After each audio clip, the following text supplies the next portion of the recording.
at our 2020 preservation conversation, August 2020, the Treaty of 1824 on Quapaw removal. As I mentioned earlier, I'm Patricia Blick, the Executive Director of the QQA, and I'm joined by Shelley Stormo, QQA Membership and Activities Coordinator. I would like to acknowledge the Quapaw Nation. They have generously underwritten this entire year's preservation conversation series. We would also like to thank our corporate and individual members. We would not be able to carry out our mission without extensive support, especially in these most challenging times. And you can find a list of our corporate members on our website at quapaw.com. If you're not a member of the QQA and you believe in our mission, preserving Greater Little Rock's historic places, we invite you to join and support the work that we do. Please go to quapaw.com to join or make a donation. We offer membership starting at $35, and we hope that you'll consider joining today. I'd also like to remind you that this program is worth 1 hour of AIA CEU credits. Please email us at qqa@quapaw.com to register your participation. Before I introduce our speaker, I wanted to let you know that we'll be taking questions at the end of this talk. Please type your questions in the chat area of Zoom. And if we're able to connect with Facebook, it will be in the comment section of Facebook. On to tonight's preservation conversation. I'm very excited to introduce tonight's speaker, Dr. Joseph Key. Dr. Key earned a BA in History from Lyon College, an MA in History from West Texas A&M University, and a PhD in History from the University of Arkansas. His specialties are American Indian history and the history of the American frontier. He's published articles in several books and journals, and he's an associate professor at Arkansas State University. He also serves as a member of the board of the Arkansas Humanities Council. Please join me in welcoming Dr. Key. I'm going to now stop sharing my screen, and we will let you open up your screen, Dr. Key. Okay.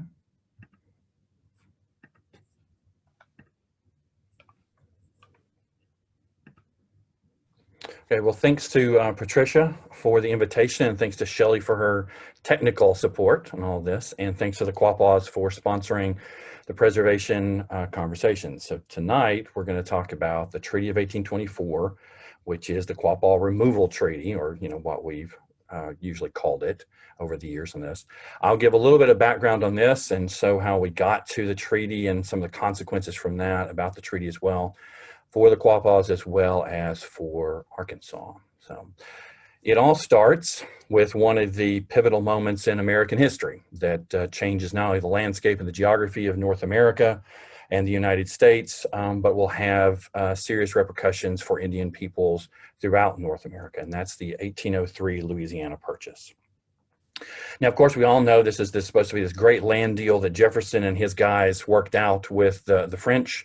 Got this big chunk of land that they didn't know how big it was. They weren't even sure how far west it went.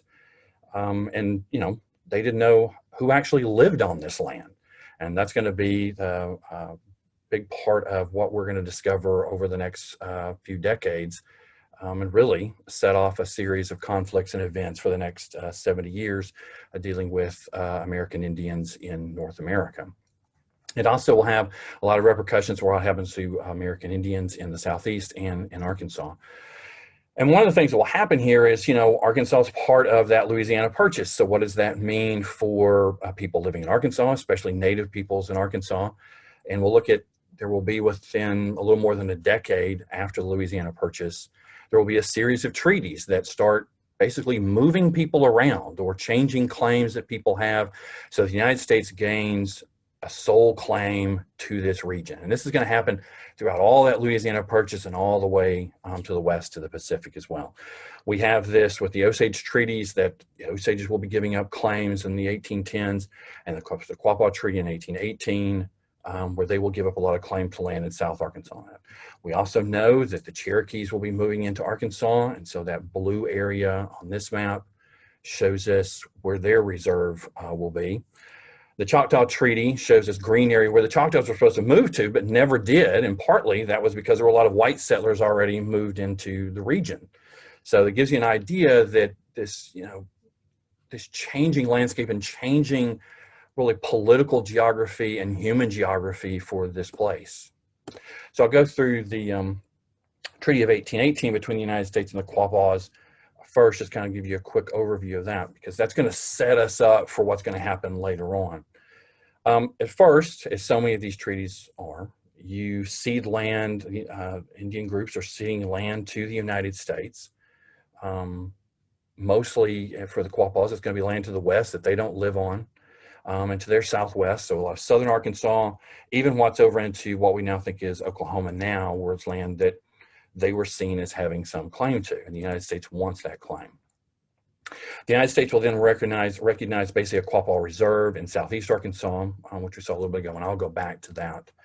This is all, of course, being done in preparation for what Jefferson sees this land being most important for, and that is to move Indians from the southeast to west of the Mississippi. That's a big reason for having Louisiana purchase and all this land, because it will take so long for white settlers to finally move across the river. He doesn't expect that to happen as quickly as it does.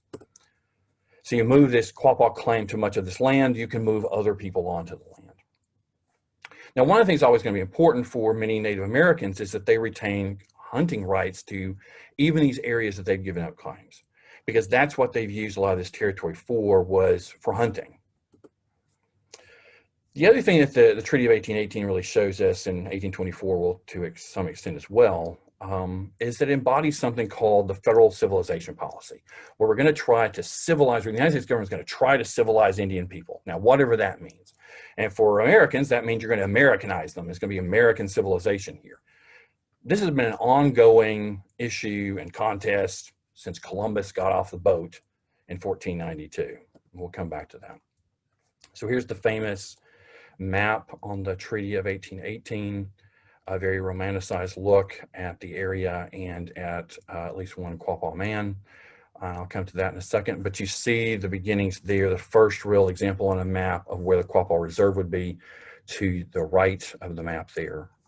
And then we have apparently a vulture bringing an olive branch as well. Does look much like a dove. Now, to go back to the man they had that's drawn there on the treaty, that's not what a Quapaw man would look like in the early 19th century. This depiction of Tachi, who is an Arkansas Cherokee chief, that's more like what a Quapaw Indian man would have looked like in the late 18th century, early 19th century. So not that sort of romanticized hunting Indian man that it shows on the treaty there. And that's pretty much going to be the look, the fashion for a lot of Native American men through the South, the Mississippi Valley, even up into the Great Lakes region. It's sort of a combination of French, Spanish, and Native American influences. Okay, so what about the civilization program? This is another thing, but like the Louisiana Purchase, it's what's behind much of what is happening here in these treaties with many Native Americans. The push here to make Native Americans more like white Americans, to civilize them. And a part of that, of course, means that, especially for Quapaw men, will go from being specifically hunters, or mostly hunting, to becoming farmers. Now, for those of you who know a little bit about Native American civilization, you know that in many of the cases at this time, women are primarily the farmers. They're the ones that is their job. Men are still doing hunting and bringing home, meat and processing that in some way. But women are primarily the farmers. So this would mean a huge change for Quapaw or any Native American men for them to start hunting and them become primarily farmers as well. Now, part of this is, and goes along with these treaties and these land cessions, is that also means that Native Americans don't need as much land. You don't need all that hunting territory if you're not hunting.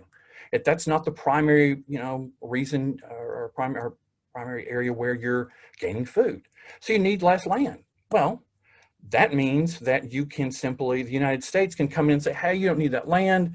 Here's the treaty here that will buy this land from you since you don't need it anymore. And in 1818 and 1824 treaties, showing part of this federal civilization program and to push Indian peoples more toward farming, is to include farm implements, farm equipment as part of that payment for the land. So not just some kind of monetary payment, but also sort of this equipment to do this as well.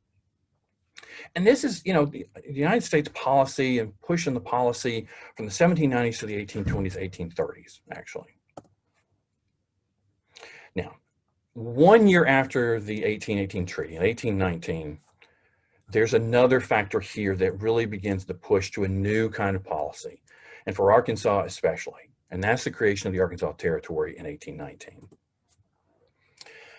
When this really promotes settlement into the region, shows Arkansas on a stage and a path towards statehood. It's not just an afterthought either for Louisiana or Missouri, that this is something new and an encouragement, like I said, for white settlement in the region. Most settlers who will move here, they will see this as just being a stage towards statehood, when you will become a full and official part of the American Union. Territorial officials now, Arkansas will have a territorial governor, a secretary, a legislature, all of them, of course. Their goal is to grow this territory. More people, encourage them to come to this territory. And that would mean also, to push us on that path towards statehood. And they're all men who very much are tied into the United States. They're from east of the Mississippi. And to get to statehood means for them that Native Americans are an obstacle to this. The scary Indians who might keep you away from living here. Arkansas already has a lot of things going against it. There was the earthquake less than a decade before that scares a lot of people from wanting to live here. There's basically what Eastern Arkansas is mostly a swamp. So people getting through that to get to the other part of the state, not always easy. And Native Americans, they see it just being part of that. Now, Quapaws aren't a big tribe, but they take up enough of the land, and they're seen, as I said, as that obstacle toward the civilization and toward statehood. So it's a one more step. Louisiana Purchase, this Treaty of 1818, and now the creation of the Arkansas Territory is just one more step toward the expulsion or the removal of the Quapaws from Arkansas. And here are two of the men who were prime movers in this goal of Quapaw removal or expulsion. Robert Crittenden, who is the Territorial Secretary, is a leader in this movement and a leader toward Arkansas expanding and growing as a settled society. And of course, William Woodruff, the editor of the Arkansas Gazette. In the Gazette, he will use that as basically putting out a lot of anti-Indian propaganda. And this is, of course, is all happening. We're talking about, almost a decade before Andrew Jackson becomes president, a decade before the official Indian Removal Act. So these guys are sort of ahead of the curve on this and pushing for this idea of the removal of Indians from some areas and moving them farther to the west. And, and Crittenden is most of the time really the executive for the Arkansas Territory. The governor, James Miller, is not around very much and not in the state, but Crittenden's there. And both of these men, again, are very much tied into the East and families in the East and the American political system as well. Okay, so go back to this map that's really a late 19th century map. It shows the good colors on this. And looking at that blue area where the 12 is in it, where the Quapaw cession was. So that's where the Quapaw's land right now is at that time in Arkansas up to 1824. So this is the territory, the region of the territory that becomes the debate here, and the Quapaws being. And of course, as we know, that line goes right up through what's now the middle of Little Rock. Okay, so the treaty. This treaty in 1824 really signals a change in U.S. government policy. It's not actually driven so much by federal officials as it is by Arkansas territorial officials. And it signals a move away from the civilization policy. Sure, we want more Native Americans to be civilized, we want that, but it's just maybe not really working. We see that it is working in many cases, but not necessarily in the way the United States government wants it to work.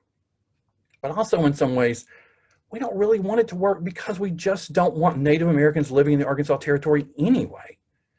So this is really a switch to a more aggressive removal policy. And one stage in this. And it's not about anymore moving Quapaws out so we can move people from the Southeast, Indian people from the Southeast to Arkansas. It's about moving white settlers in and a whole new society into Arkansas. It's going to be one of the first removal treaties during this period that will really pick up in the 1830s after the 1830 Indian Removal Act. But in some ways, we really get to do a trial run here for all of those actions in the 1830s. And as we will see, it will show all the problems with carrying out this policy. And the United States is not going to learn from it, though. That's one of the tragedies of all of this. So in this treaty of 1824, the Quapaws agreed to cede what land they have left in Arkansas. The United States will agree to pay annuities, sort of an annual monetary gift to the Quapaws every year for the payment of this land. They'll give them support to settle in the new area that has been worked out for the Quapaws to move to. And in this case, we're not talking about what eventually becomes the Indian Territory or Oklahoma, because we're just doing this for the first time and we're trying to figure out where to move the Quapaws to. Okay, here's a place to go send them to.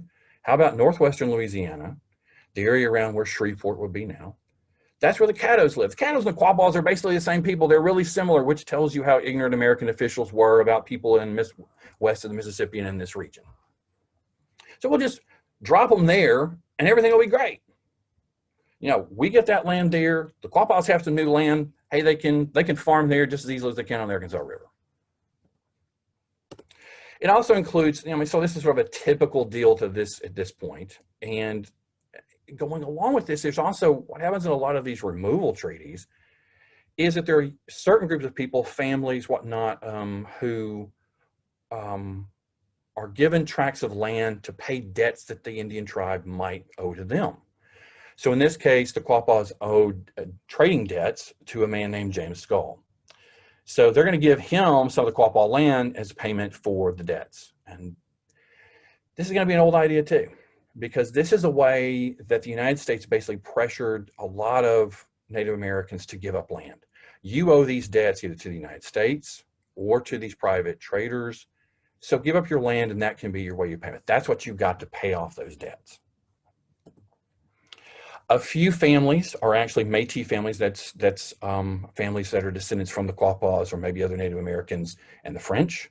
And there are a number of those families. A few of them are allowed to stay. They live kind of in that area of the Quapaw Cession, and they live there, they have their own property there, they're allowed to stay. Saracen, who's the famous Quapaw chief, even though what his role in the tribe is, it's not always clear, and it's, the problem with us not having, we don't get to be in the room where it happens for the Quapaws, where we are with all the early Americans on this. So Saracen, though, also gets a tract of land that he's allowed to keep as well. And this will come a controversy among the Quapaws because of that. Because, of course, he signs, like so many other Quapaw leaders will sign this treaty for the removal. Okay, yeah. As I said, this whole treaty foreshadows a lot of the Indian policy of the 1830s. It'll also foreshadow a lot of what's going to happen on Trail of Tears and the downside of doing all this, and where this policy, working it out, is never simple. It's never easy. So in 1825, just a few months after the treaty signed, the Quapaws begin their trek to the Caddos. Now, of course, a lot of Quapaws do not want to move, and this is going to be a story over and over again. Native peoples, when they hear that this treaty's been signed, they've got to leave their homes, just think this is an absurd idea. They don't want to move, but now they're in a situation where they're being really pushed to move or forced to move. The settlement in Northwest Louisiana was a disaster. In a large part because of the government's own incompetence, whether it's territorial officials or federal officials. And to some extent, unfortunately, and creates part of the tragedy here, is just simply indifference to all this. The Quapaws are a small tribe. The United States doesn't see them being very significant. Territorial officials don't. They just want them out of Arkansas. So what happens next, they don't really see as being their problem in some cases. One of the problems here is there's a horrible communication on this frontier. The Caddos and their federal Indian agent for the Caddos do not expect the Quapaws to show up. They don't know they're coming here. They don't know anything about this treaty that's been signed. So it's a total surprise when they show up. So, but they work out, their agent works out something where the Quapaws can sort of land in this Caddo territory. The Caddos will allow them to be there. Caddos may be hoping they're not going to be there for a long time, not really prepared to share all their territory. It will lead us, though, into what becomes a humanitarian catastrophe, as so much of this Indian removal period becomes, all the Trail of Tears that we know about later on. The other problem we have here, where's the money the Quapaws have been promised? It's not forthcoming. There are none of the supplies they're supposed to have. The Caddo Indian agent isn't receiving those supplies, even though he's writing to Washington to say, you know, we need your help here. The Quapaws need your help. What am I supposed to do? But of course, you know, it's not going to be easy to get a letter back to Washington from Northwest Louisiana. The Quapaws try their best to start, you know, planting their own crops and have their first harvest. But, you know, they're on the Red River, just like the Arkansas River, it floods. And a huge flood that year destroys most of their crops. So what they could grow for themselves to feed themselves is destroyed. This will lead over the next year or so for about 60 of the Quapaws dying from starvation, malnutrition. As I have on there, that's 455 Quapaws are there. So again, like I said, one of the smaller Native nations, but that's about 13% of their population.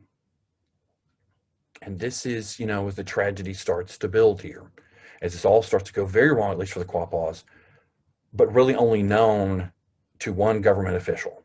Like I said, everybody else is sort of moving on at this point in this, while the Quapaws are going through this disaster in their own community. And one of the things here I want to point out as well, what's happening in sort of a bigger picture. The expulsion of Native peoples from their homelands in the South, and with the Quapaws as well, is changing a population trajectory. Before this time, there had been a population stabilization for a lot of Native peoples.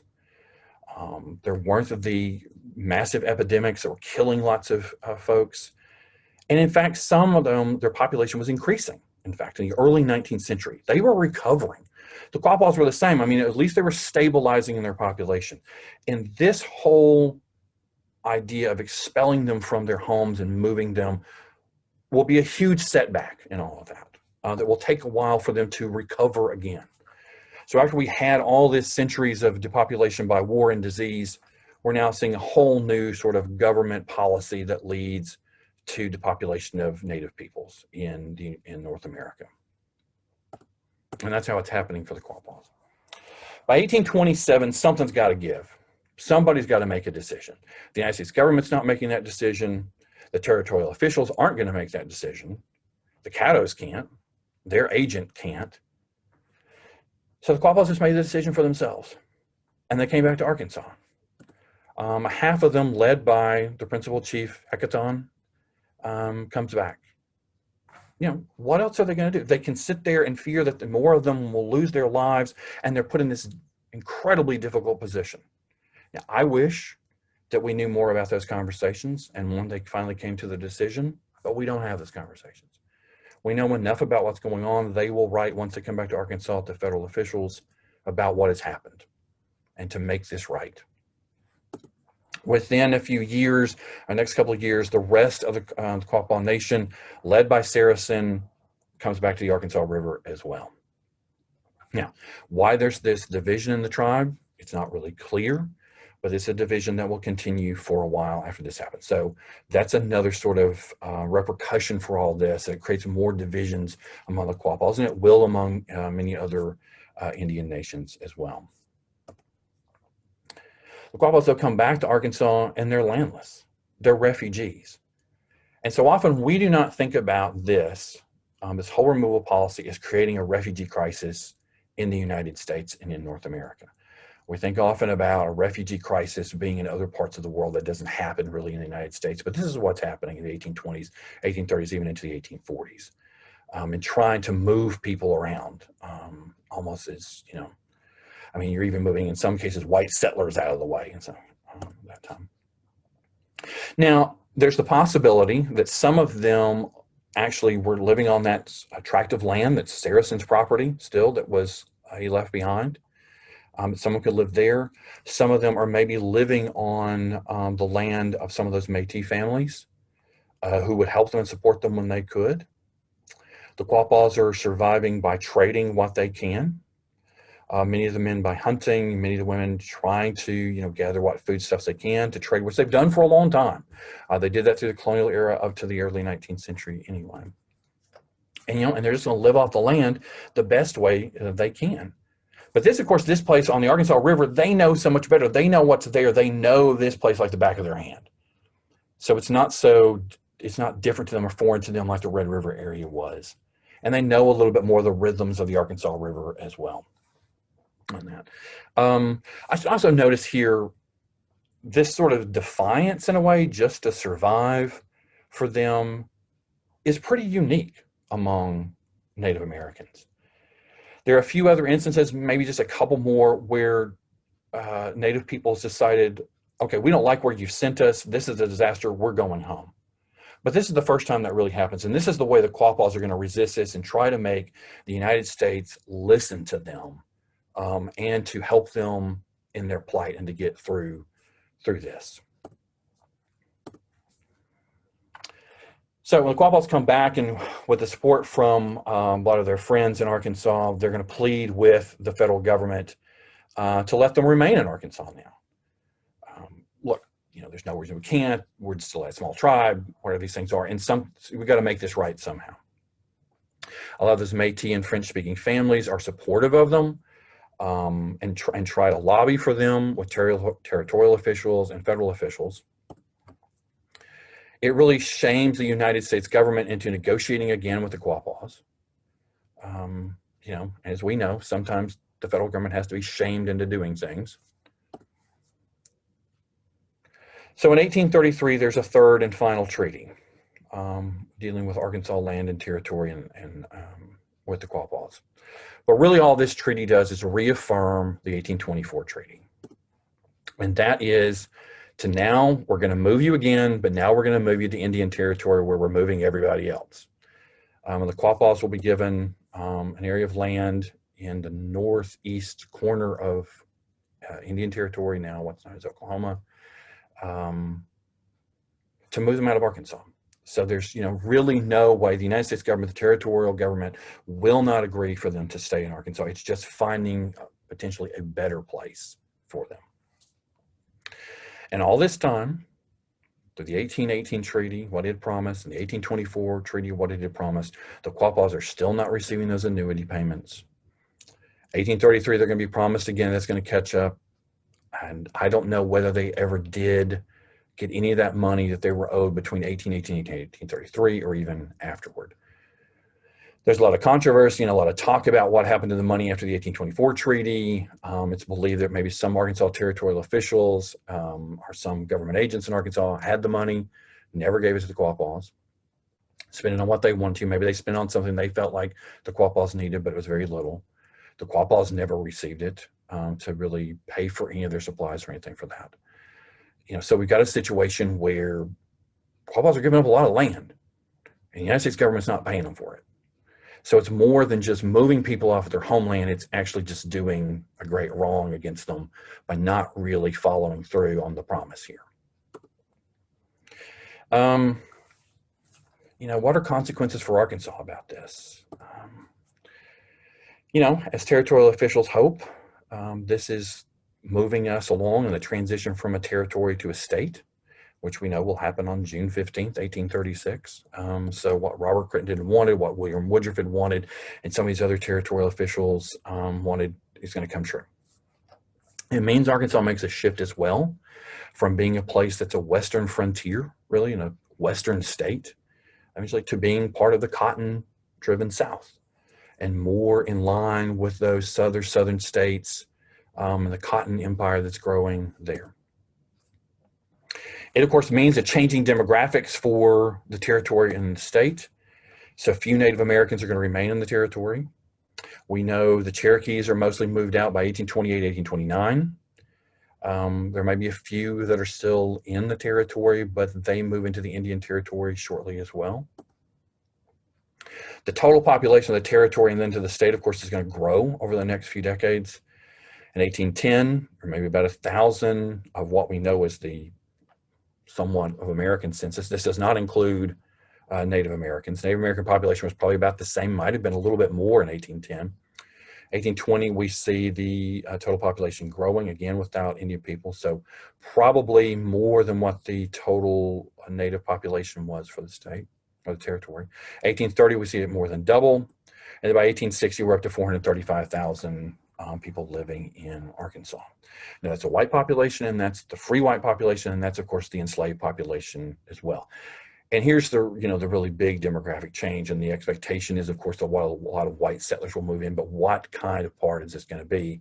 And part of the reason that the Native peoples are an obstacle in the South and the Quapaws are in an obstacle is because they live on some of the best land that's going to be for cotton, and then that means bringing in the slaves along with many of these white settlers. So in 1810, we have maybe about 18% of the population is enslaved. That total population I showed you a minute ago, 11% in 1820. Then we're jumping up to 1830. So we have the enslaved population by 1830 is much more even than the native population was. And then by 1860, 25% of the Arkansas population is enslaved. So it's a very different change in what we have seen in Arkansas, in a different way of the economy, different people, and a different relationship between people. So we're talking about a quarter of the population being enslaved. And that's what so much of this expulsion of Indian peoples out of Arkansas and out of the South is about. Now, slavery will grow particularly in the Quapaw Session area, so the Arkansas River going all the way over to the Washita River. The population of white settlers and slaves will grow dramatically, even the Arkansas River region in the 1840s, 1850s, and that's part of that earlier 1818 session and just out of after the 1824 treaty. So seeing even parts of Arkansas that were not heavily settled become really important areas to the state's economy and population later on. Now, this is all happening, of course, before there's an Indian Removal Act, and in the midst of that, and Andrew Jackson's push for many of the native peoples of the Southeast to be moved into the Indian Territory.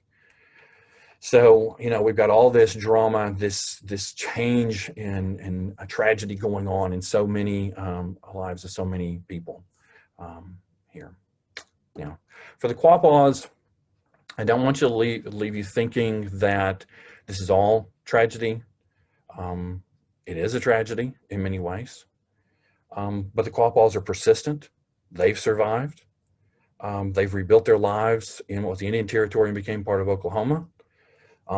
That even at times was a struggle and many changes for them in many ways of life, but they moved on in that area. And of course, we know today they're finding a new way, and they're finding a new part of the economy, which is even bringing them back to some extent to Arkansas and joining in with many other Native peoples in changing the economy in a lot of areas, in which, of course, they're building their casinos and their resorts, and that's apparently one mock-up of the Saracen Casino Resort in Pine Bluff. So they're coming back. They're being part of the economy of Arkansas, or at least parts of Arkansas, and trying to build a new economy for themselves and a new way of life for themselves as well. Okay, so thank you, and I think that's all for me right now. So I think Patricia said that we'll take questions. Yes, thank you very much. That was sort of heart-wrenching on many levels and many opportunities. So if anybody has any questions, why don't you type them into the chat box, which is down at the bottom of the screen, and we can ask Dr. Key about any questions you have about his talk or about the somewhat notorious participants that he mentioned as well. I also mentioned on the Arkansas State Archives, there's a digital copy of the Treaty of 1824. So if you want, you can Google that. It comes up pretty quickly on there. So you could see one of the original copies, maybe the original copy of that. With all the signatures on there, all the different chiefs that are on there, Robert Crittenden and some of the other folks that are on there too. Well, I'm just gonna ask this, and I'll be honest with you. I was trying to work through some of our technical issues at the beginning of your talk, but as far as statehood, it wasn't a quid pro quo, was it? That, listen, you're not going to be able to become a state until you eradicate the Native Americans from the territory, or what? No, that wasn't part of it. Okay. And that's why, the 1824 treaty is driven by the territorial officials more than really it is the federal officials. Again, them not knowing enough about the area as part of that. But whereas we know someone like the Indian Removal Act, and that's really a prime mover for the Cherokee Trail of Tears and all that, that's really the federal government doing that. This is more the territorial official, and this is how they feel this has to happen for us really to be able to promote settlement. So it was almost just a coincidence that it happened to, they were removed finally, and then the statehood was. Right.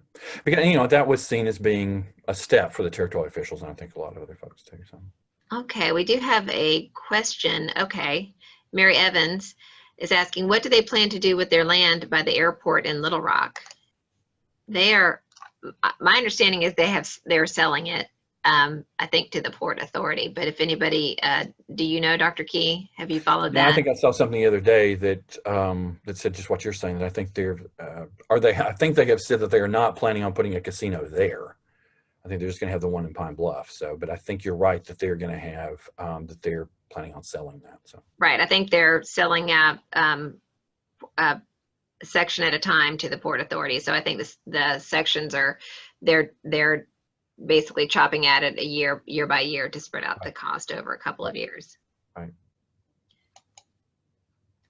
And I'll say too, I mean, those of you in Little Rock who I'm sure are really very familiar with the stone that's there at the corner of Commerce and 9th Streets, which, you know, is erected there as, you know, the Quapaw session, one that. And then there's the one marker in the middle of the street, I think, as well, that's there that shows you where the Quapaw session line was.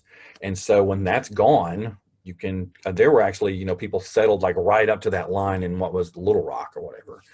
It looks like the Little Rock is maybe actually on the east side of that line, so still in the Quapaw Session area. So we do have a couple more questions coming up. Do you know how the recent Supreme Court ruling that much of eastern Oklahoma is reservation land affect the Quapaw? I don't think it will, but that's a very good question. I think there are probably a lot of state attorney generals who are looking at some, you know, treaties with Indian folks to find that out. I don't think it will, because I think in that case, what they were saying was their title to a lot of that land, or claim to a lot of that land by a treaty, was never given up. And I think that was the case. I think that was Choctaws. Is that right? I think in that case. But they never gave up those. There was never another treaty that superseded that one. I heard there was a good report about that on NPR, I think, last weekend. So we could maybe try to dig that up and connect it on our Facebook page too. Okay. Shannon asked, how did the Arkansans compel the Quapaws to move out of Arkansas, especially the second time when the Quapaw knew the Arkansas people were liars? That's a good question. I mean, I think a lot of this really relies on the fact that the Quapaws, you know, they sign this treaty, they make this agreement, and they feel like they're bound to follow through then.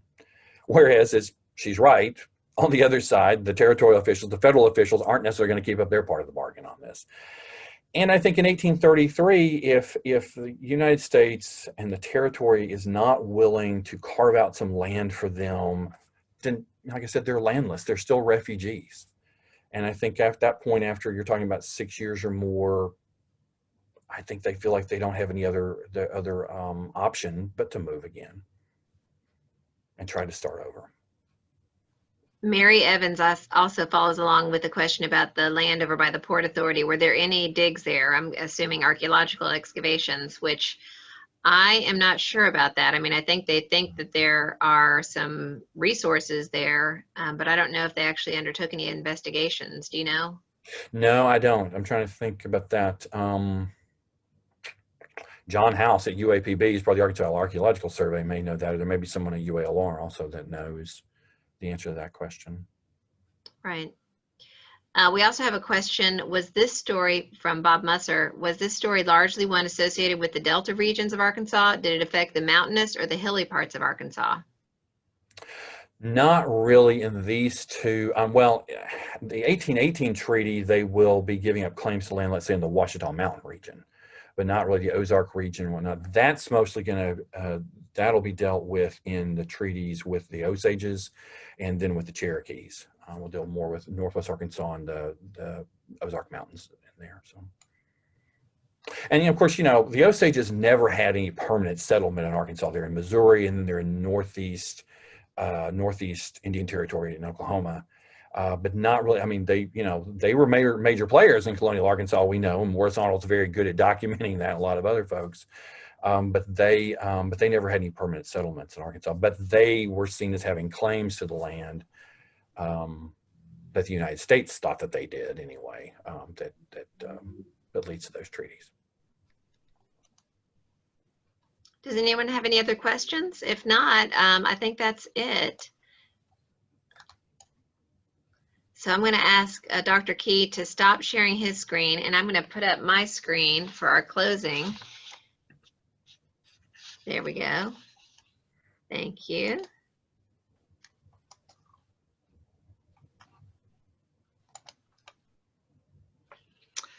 All right. Well, I want to say again, thank you very much, Dr. Key. That was a very interesting and somewhat heart-wrenching chronology of the challenges that the Quapaw had to deal with as they left their tribal land. But thank you again very much for joining us tonight. And again, we apologize for the technical difficulties. We were just getting blocked by Facebook, so I don't know if the volume is high and they can't live stream right now. We're not sure. We'll figure that out. But Shelley is going to record this, and it will be available on our YouTube channel, so to speak. I do want to remind you all before you leave that we will have another preservation conversation virtually next month. It is going to be on Thursday, September the 10th, and it is by Gina Hopkins, who's at RDOT, Arkansas Department of Transportation, and she's going to talk about GIS technology, mapping historic resources, and how they use that as a tool as they're planning.